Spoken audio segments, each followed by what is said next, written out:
What's the difference between the Tesla Autopilot 1 and Autopilot 2? And did you know there's actually 2.5 now? So this is all kind of very confusing to a lot of people, even Tesla owners, including myself. Before making this video, I have to admit, I had to look some things up, even after 2 years of Autopilot being out there, because it's been kind of up and down, and a lot of people don't really know what's going on with it. So I'm going to explain everything to you right now. Now, the reason we're confused and it's kind of hard to follow is mainly the naming conventions of all of these versions. And starting with Autopilot itself. You know, we now know as Tesla owners that Autopilot doesn't really mean that it's autonomous driving, but that's because we know the difference between autonomous driving and assisted driving. But if you tell this to regular people, and I have had conversations very recently with people who know about electric cars but don't know exactly about Tesla and what the Autopilot is, and all of them say, oh, Autopilot means the car is just driving themselves, right? And you can't really deny that that's pretty much the meaning that most people give to this word. So and because this is not true in this case, right, it's technically still in beta, and it's really just a set of driving assistant features for you and me, rather than kind of taking it over. And as a matter of fact, in November of last year, 2016, the most autopilot-y feature was taken away from us. If you remember, you used to really not have to touch the wheel almost at all. But now you kind of can't do that, or your autopilot will cancel itself and you will have to reboot the car or stop the car in order to get that feature back. So really, there is not much of autopilot left at this point as far as most people understand it. Now, I know there was a death and there were a few other incidents where people really thought it was autopilot and ended up getting into accidents by not paying attention or ignoring warnings. And, you know, Tesla has been mainly cleared, and they have done a decent enough job communicating it to everybody, saying, now listen, this is beta, you're still responsible and so forth. But the name itself has suggested otherwise. So maybe in the future and generally a better name can be picked for this.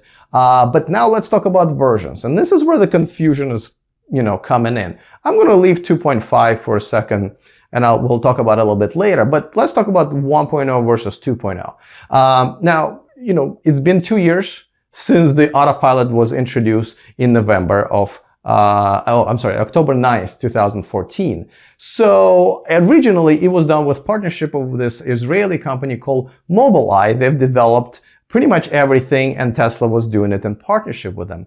Well, they kind of had a misunderstanding, a bit of a breakup, and Tesla ended up completely, you know, dissolving that partnership and going with their own hardware and most importantly software. Well, they weren't really quite ready for that at that time. So the 1.0 version had, you know, one camera and a few sensors, and, you know, it's good enough to have a pretty good set of software sitting on top of that. And that's what we enjoy still now. People have Autopilot 1.0. I have it in both of my cars. No, you know, I have it's self-driving. You're in the lane. It will follow the car and it will stay in a lane. It will change lanes. It will park itself. It will do summon and all that stuff. So it's a pretty impressive set of features, especially for 2014. And I still enjoy it. I have to say that I really missed the feature where I didn't have to keep my hands on the wheel all the time. So that kind of killed that feature for me. But that's what it was. And it was pretty impressive back then because no one else really had that set of features. Now everybody else is kind of catching up to that. But at that time it was pretty cool, even though it was only 2 years ago. Well, so they ended up, you know, in, I believe this was in October 2016. So that was last year, October, Autopilot 2 came out. And this was a big deal because Tesla said, listen, the hardware has been upgraded drastically. And it was true. It now had 8 surround cameras. It had 12 ultrasonic sensors. It had a forward-facing radar that could, you know, see under the cars and see through the fog. And the computer was 40 times as fast as the previous one. And you can upgrade it if you wanted to. So the hardware upgrade was massive. And Tesla said, listen, that's it. This is the hardware that you will someday use to have this car autonomously drive itself. And we just need to catch up with software. And this is where people kind of called it 2.0 because it was really a major improvement. Well, with the software, it was a completely different story because, as you remember, Tesla had to develop theirs from scratch. So when they rolled out their own software for the 2.0 hardware, that software was nowhere near of what the 1.0 software was at that time. It had all kinds of limitations. It had speed limitations. A lot of features were removed. The high beams, automatic high beams, were brought back only a few months ago. So it took them a while to put all of those features back. A lot of times people said that the Autopilot 2 software would only see cars in front of your Tesla and not on the side like the 1.0 was able to see. It was really correcting itself a lot of times. So your ride was really kind of weird, and it's really shifty.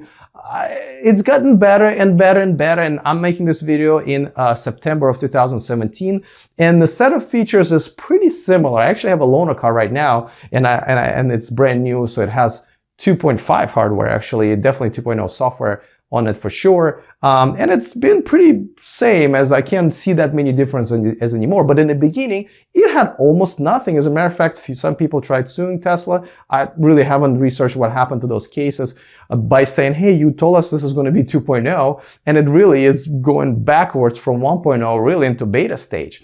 And that was kind of true. And I have to say that's one of the biggest issues that I've seen with Tesla in the last 5 years of being a fan.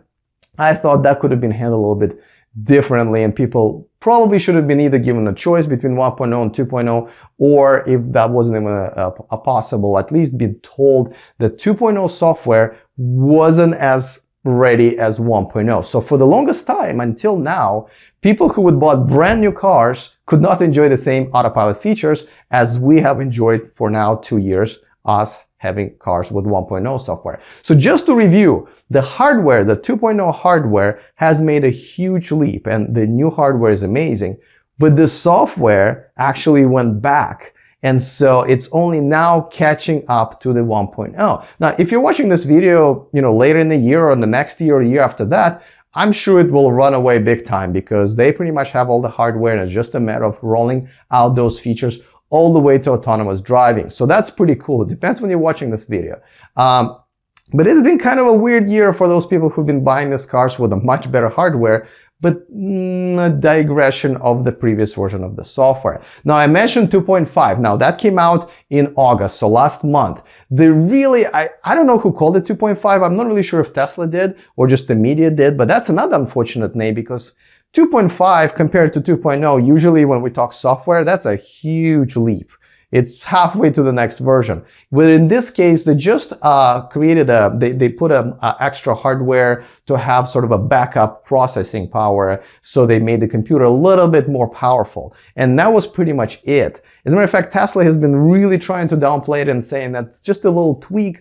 And it's very unlikely that they even need it. So if you have 2.0 hardware, you will still be able to do autonomous driving whenever they have that software. And if you won't, they will upgrade it for free at that time. So they will keep their promise, which is great and honorable, obviously.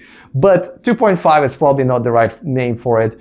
But the cars that are being made right now have that hardware with an extra processing power.